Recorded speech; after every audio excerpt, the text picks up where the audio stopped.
And she wants grown-up books, great big fat ones, French and German as well as English. History and biography, poets and all sorts of things. Drag her away from her books when she reads too much. Make her ride her pony in the Row, or go out and buy a new doll. She ought to play more with dolls. "Papa," said Sarah, "you see, if I went out and bought a new doll every few days, I should have more than I could be fond of. Dolls ought to be intimate friends. Emily is going to be my intimate friend."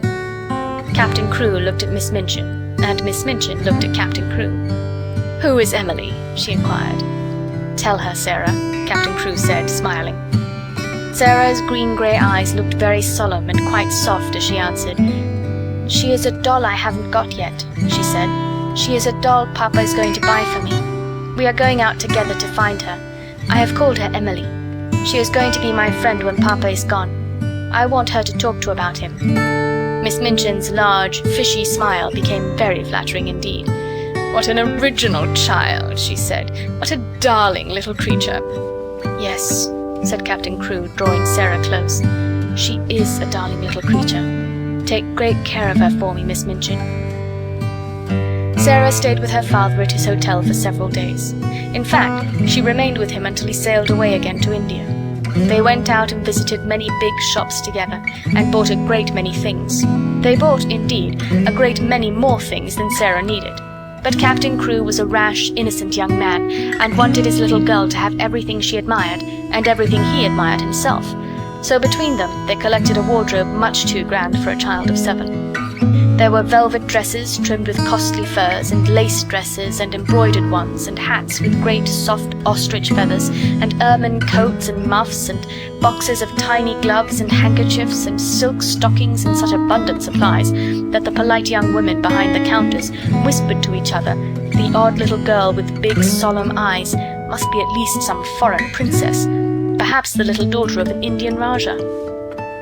And at last they found Emily. But they went to a number of toy shops and looked at a great many dolls before they discovered her.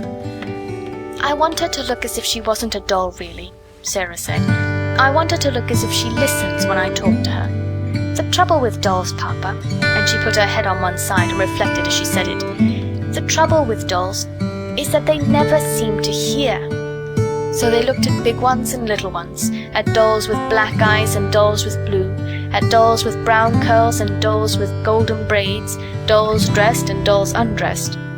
"You see," Sarah said, when they were examining one who had no clothes, "if, when I find her, she has no frocks, we can take her to a dressmaker and have her things made to fit. They will fit better if they are tried on." After a number of disappointments, they decided to walk and look in at the shop windows and let the cab follow them. They had passed 2 or 3 places without even going in, when, as they were approaching a shop which was really not a very large one, Sarah suddenly started and clutched her father's arm. "Oh, Papa!" she cried. "There is Emily!" A flush had risen to her face, and there was an expression in her green-grey eyes as if she had just recognized someone she was intimate with and fond of. "She's actually waiting there for us," she said. "Let us go in to her." "Dear me," said Captain Crewe, "I feel as if we ought to have someone to introduce us." "You must introduce me, and I will introduce you," said Sarah. "But I knew her the minute I saw her, so perhaps she knew me too." Perhaps she had known her. She had certainly a very intelligent expression in her eyes when Sarah took her in her arms. She was a large doll, but not too large to carry about easily. She had naturally curling golden brown hair, which hung like a mantle about her, and her eyes were a deep, clear grey blue, with soft, thick eyelashes which were real eyelashes and not mere painted lines. "Of course," said Sarah, looking into her face as she held her on her knee. "Of course, Papa, this is Emily." So Emily was bought and actually taken to a children's outfitter's shop and measured for a wardrobe as grand as Sarah's own. She had lace frocks too, and velvet and muslin ones, and hats and coats, and beautiful lace-trimmed underclothes, and gloves and handkerchiefs and furs. "I should like her always to look as if she was a child with a good mother," said Sarah. "I'm her mother, though I'm going to make a companion of her." Captain Crewe would really have enjoyed the shopping tremendously, but that a sad thought kept tugging at his heart. This all meant that he was going to be separated from his beloved, quaint little comrade. He got out of his bed in the middle of that night and went and stood looking down at Sarah, who lay asleep with Emily in her arms. Her black hair was spread out on the pillow, and Emily's golden brown hair mingled with it. Both of them had lace-ruffled nightgowns, and both had long eyelashes which lay and curled up on their cheeks. Emily looked so like a real child that Captain Crewe felt glad she was there. He drew a big sigh and pulled his moustache with a boyish expression. "Hey-ho, little Sarah," he said to himself. "I don't believe you know how much your daddy will miss you." The next day he took her to Miss Minchin's and left her there. He was to sail away the next morning. He explained to Miss Minchin that his solicitors, Messrs. Barrow and Skipworth, had charge of his affairs in England, and would give her any advice she wanted, and that they would pay the bill she sent him for Sarah's expenses. He would write to Sarah twice a week, and she was to be given every pleasure she asked for. "She is a sensible little thing, and she never wants anything it isn't safe to give her," he said.